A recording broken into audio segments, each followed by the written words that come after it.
Vous êtes bel et bien sur Bénin Business 24. Bienvenue à ce 19h45 dont voici les grandes articulations. Commercialisés dans des emballages aux couleurs vives, les cubes de bouillon sont souvent utilisés en cuisine pour servir des oysters de goût. Or, les risques courus en consommant ces petits cubes sont nombreux.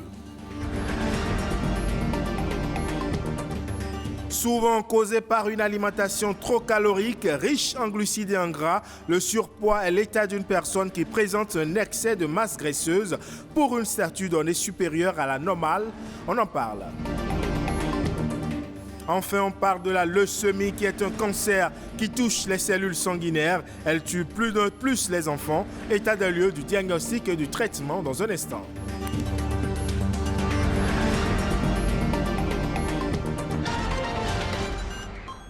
Merci à vous donc de nous préférer. Le 21 janvier de chaque année, depuis 1986, est consacré comme étant la journée internationale des câlins. Cette marque d'affection de quelques secondes envers des amis ou des membres de sa famille vise à faire face à la déprime qui affecterait de nombreuses personnes durant cette période de l'année. Après la période des fêtes et avant la Saint-Valentin, les gens auraient davantage tendance à s'isoler. Et selon certains spécialistes, les câlins auraient des effets bénéfiques sur la santé et le bien-être en apaisant, entre autres, le stress. Alors donc, en ce jour, partageons des câlins. Il est presque indispensable aujourd'hui de cuisiner sans y faire recours. Il s'agit des cubes bouillons très prisés par les restauratrices, les cuisiniers et les bonnes dames. Or, la consommation expose à de nombreuses maladies cardiovasculaires. Pourquoi les cubes bouillons sont-ils un danger pour la santé? Les précisions à travers ce reportage de Soraïda Lessiwi, Arnaud Havana, présenté ici par Héloïse Winato.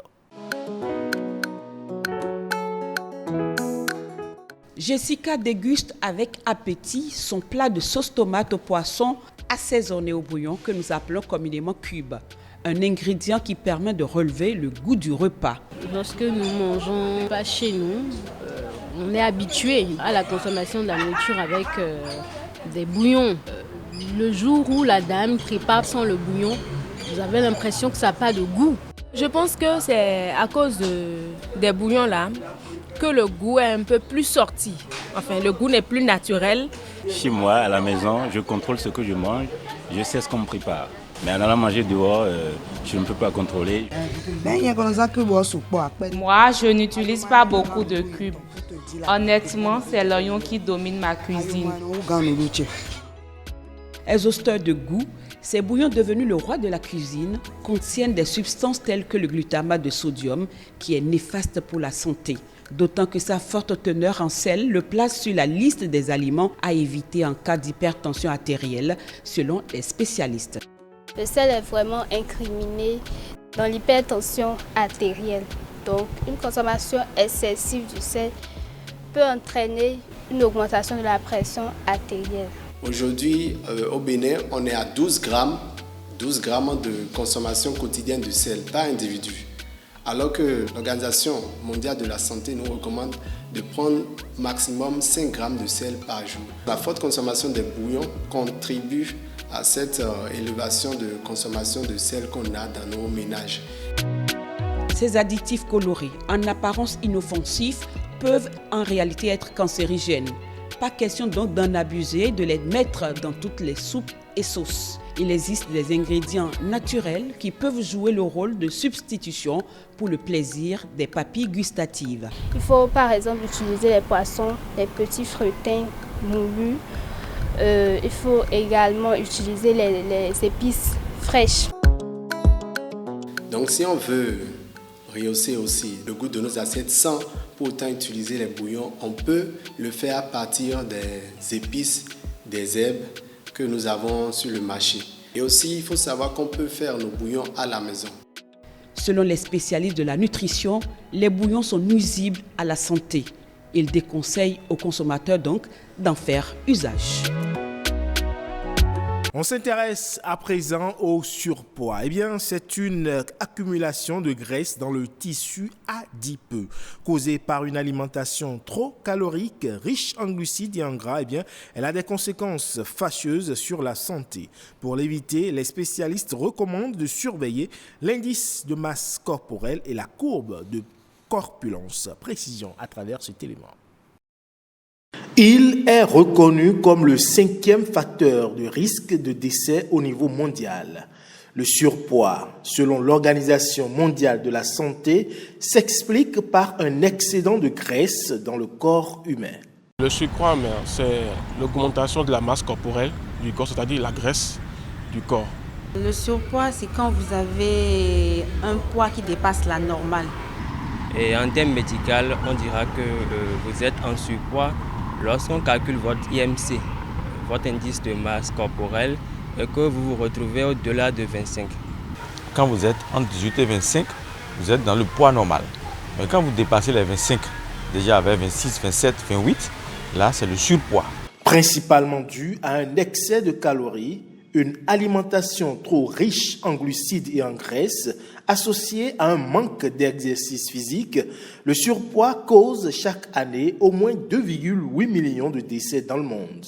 Ça peut être des causes métaboliques, ça peut être des causes dues aux effets secondaires de certains médicaments. Tout de suite, c'est l'hypertension artérielle et puis il y a le diabète. Toutefois, le surpoids n'est pas irréversible. À la plupart de mes gens qui sont en surpoids, je leur donne un régime pour maigrir tout simple.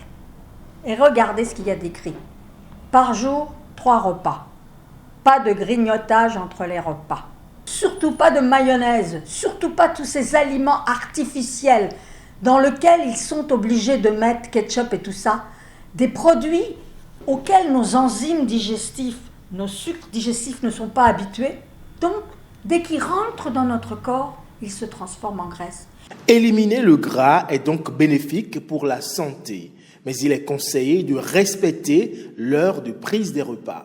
Il faut éviter de manger tardivement les soirs. Vous verrez que souvent, c'est des glucides. La pâte de maïs, la pâte de télibor, ou bien piron, ou bien en fait quelque chose de consistant.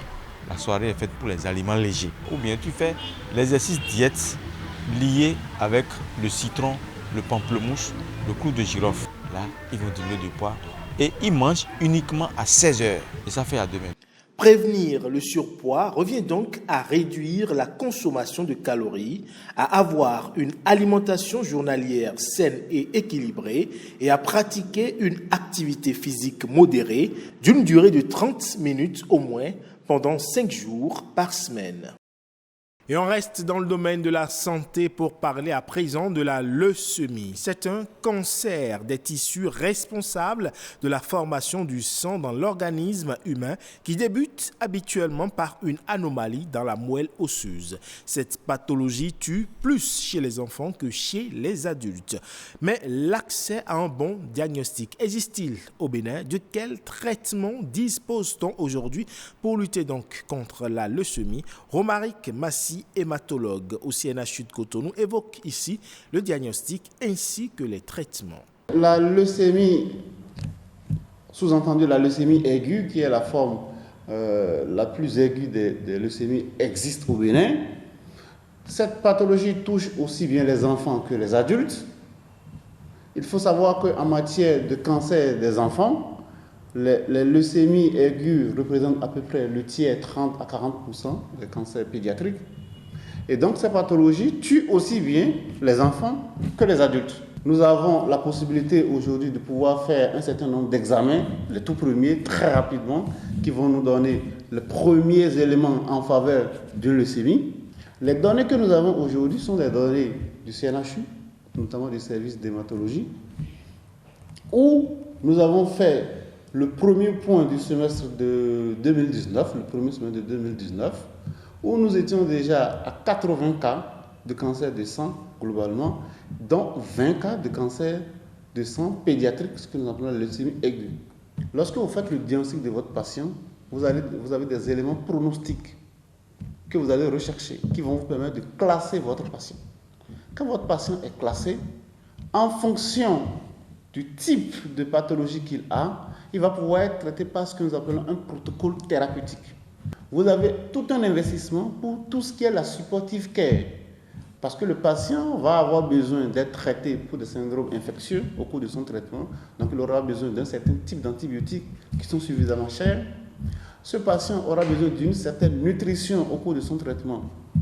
Il va falloir investir là-dedans. Ce patient aura besoin d'être transfusé, aussi bien en globules rouges qu'en plaquettes. Ça demande de l'investissement.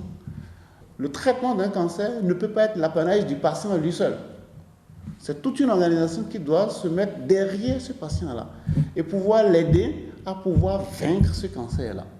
Et on part à présent pour le Nigeria. Depuis la mi-décembre, de nouveaux billets de Naira sont en circulation. Ces nouveaux Naira sont inspirés graphiquement par le yuan chinois.